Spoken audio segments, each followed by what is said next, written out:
আজ ৩১শে মার্চ ২০২৫ সোমবার সকাল ১০টায় হাজার হাজার ধর্মপ্রাণ মুসল্লিদের অংশগ্রহণে ঐতিহ্যবাহী নীলফামারী জলঢাকা পাইটকাপাড়া শাহ গোরখ কামাল রহমাতুল্লাহ আলাইহ পীরের মাজার ঈদগাহ ময়দানে ঈদ উল ফিতরের নামাজ অনুষ্ঠিত হয়েছে। আলহামদুলিল্লাহ।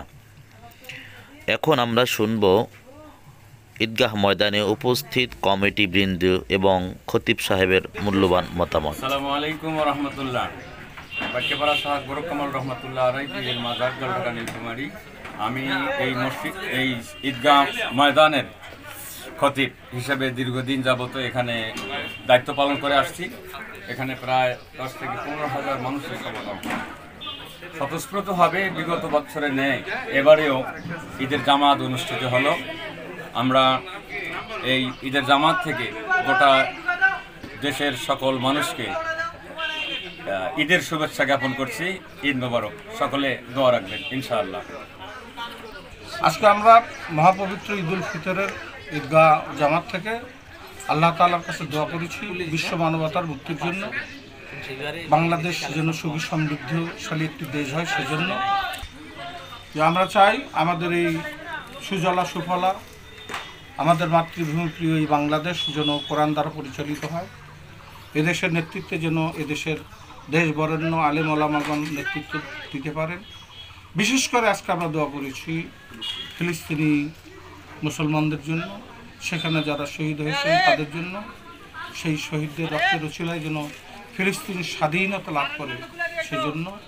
খাস করে বিশ্ব মুসলিমের মিলন কেন্দ্র হিসেবে পরিচিত বাইতুল আকসা, সেই বাইতুল আকসা যেন আমাদের দখলে থাকে এই জন্য আমরা দোয়া করেছি।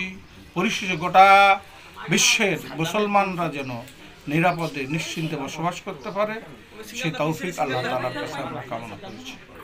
আচ্ছা, আলহামদুলিল্লাহ। আমরা জানলাম যে অত্র ঈদগাহ ময়দানে প্রায় 10 থেকে 12,000 মুসল্লির এখানে সমাগম হয়েছে। আমরা দেখতে পেরেছি অত্যন্ত সুন্দরভাবে পরিপাটিভাবে সাজানো হয়েছে, ডেকোরেশন করানো হয়েছে। কিন্তু এই ডেকোরেশনের পিছনে অনেক টাকা ব্যয়বহুল খরচ হয়েছে। আপনারা কি এটা কি আপনাদের সরকারিভাবে কোনো বরাদ্দ পেয়েছেন না ব্যক্তিগত খরচে আপনারা এটাকে বহন করেছেন?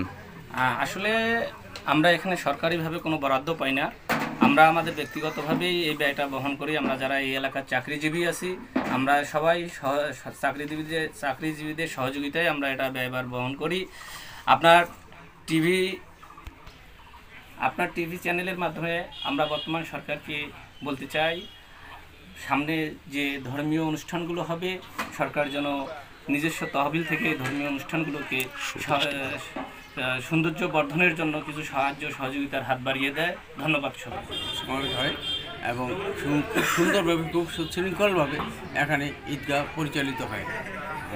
এই জন্য আমি দেশবাসী এবং সবাইকে আন্তরিক শুভেচ্ছা এবং ধন্যবাদ জানিয়ে বিদায়। আসসালামু আলাইকুম। সবাইকে ঈদের শুভেচ্ছা এবং ঈদ মোবারক।